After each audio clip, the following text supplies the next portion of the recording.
Canada के साथ जारी तनाव के बीच ही एक और पड़ोसी अब भारत के पक्ष में आ गया है। श्रीलंका ने अब कनाडा को आतंकियों को सुरक्षित पनाहगाह करार दे दिया है। श्रीलंका के विदेश मंत्री की तरफ से कनाडा पर की गई टिप्पणी को काफ़ी अहम करार दिया जा रहा है। श्रीलंका के विदेश मंत्री अली साबरी ने सोमवार को कनाडा पर अहम टिप्पणी की है। उनका कहना है कि कनाडा के प्रधानमंत्री जस्टिन ट्रूडो ने बिना किसी सबूत के भारत पर अपमानजनक आरोप लगाए हैं। साबरी ने अपनी प्रतिक्रिया में कहा कि आतंकियों को कनाडा में सुरक्षित पनाह मिल गई है। श्रीलंका के विदेश मंत्री अली साबरी से भारत कनाडा राजनयिक विवाद पर रिएक्शन लिया जा रहा था।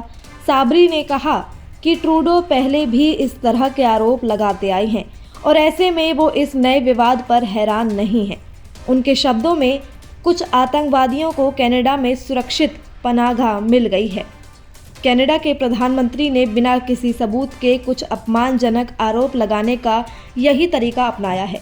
यही बात उन्होंने श्रीलंका के लिए भी की थी कि श्रीलंका में नरसंहार हुआ है और ये एक भयानक सरासर झूठ है। हर कोई जानता है कि हमारे देश में कोई नरसंहार नहीं हुआ था। भारत के विदेश मंत्री एस जयशंकर ने भी कुछ दिनों पहले कनाडा को आतंकियों की जन्नत करार दिया था। 18 सितंबर को जस्टिन ट्रूडो द्वारा कनाडा में खालिस्तान टाइगर फोर्स के मुखिया हरदीप सिंह निज्जर की हत्या में भारत के शामिल होने का आरोप लगाया था। उनके इन आरोपों के बाद से भारत कनाडा संबंध निचले स्तर पर पहुंच गए हैं। भारत की तरफ से आतंकी घोषित निज्जर की 18 जून को कनाडा के सरे में एक गुरुद्वारे के बाहर हत्या कर दी गई थी। भारत ने आरोपों को बेतुका और प्रेरित बताते हुए खारिज कर दिया था।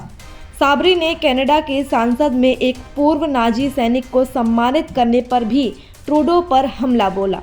साबरी ने ट्रूडो पर कटाक्ष करते हुए कहा, मैंने कल देखा कि दूसरे विश्व युद्ध के दौरान नाजियों से जुड़े किसी शख्स का जोरदार स्वागत किया गया था, इसलिए ये संदिग्ध है और हम पहले भी ऐसा देख चुके हैं।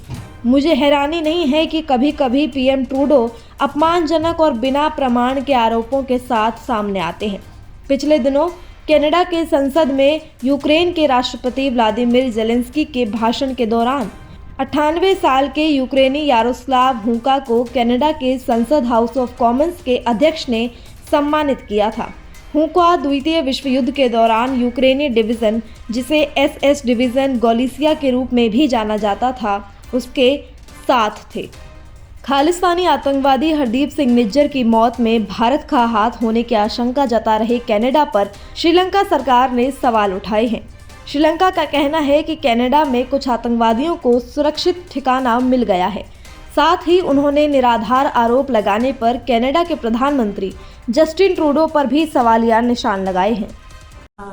Sir, my obvious question is there are diplomatic tensions between Canada and India that is ongoing because of Trudeau's allegation, which India has obviously rejected.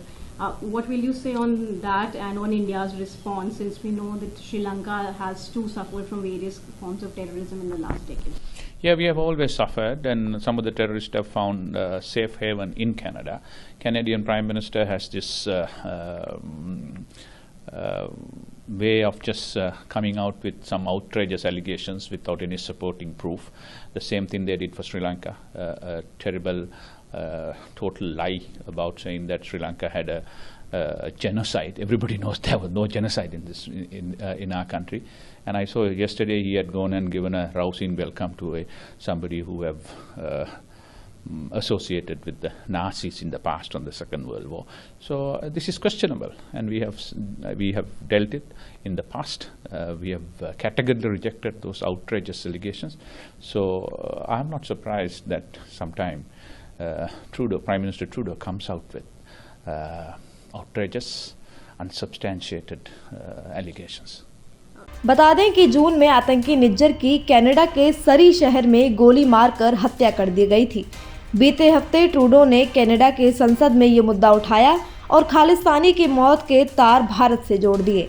उन्होंने कहा कि निज्जर की हत्या में भारतीय एजेंट्स का हाथ हो सकता है। उन्होंने ये भी दावा कर दिया कि एजेंसियों के पास इसे लेकर विश्वसनीय सबूत हैं। ट्रूडो ने जानकारी दी थी कि कनाडा में एजेंसियां भारत की संभावित भूमिका की जांच कर रही हैं। साथ ही उन्होंने भारत से जांच में सहयोग की मांग भी कर दी थी। इधर भारत ने ट्रूडो के तमाम आरोपों से इनकार कर दिया था और कनाडा पर चरमपंथियों को पनाह देने के आरोप लगाए थे। कनाडा में भारतीय राजनयिक को निष्कासित किए जाने के बाद भारत ने भी जवाबी कार्रवाई की और वरिष्ठ कनाडाई राजनयिक को बाहर का रास्ता दिखा दिया था। बाद में भारत ने कनाडा में वीज़ा सेवाओं पर भी रोक लगा दी थी। फिलहाल इस वीडियो में इतना ही। इस खबर पर आपकी क्या राय है, हमें कमेंट कर ज़रूर बताएं। साथ ही देश दुनिया से जुड़ी तमाम न्यूज़ अपडेट्स के लिए आप जुड़े रहें सहारा समय के डिजिटल प्लेटफॉर्म के साथ। धन्यवाद।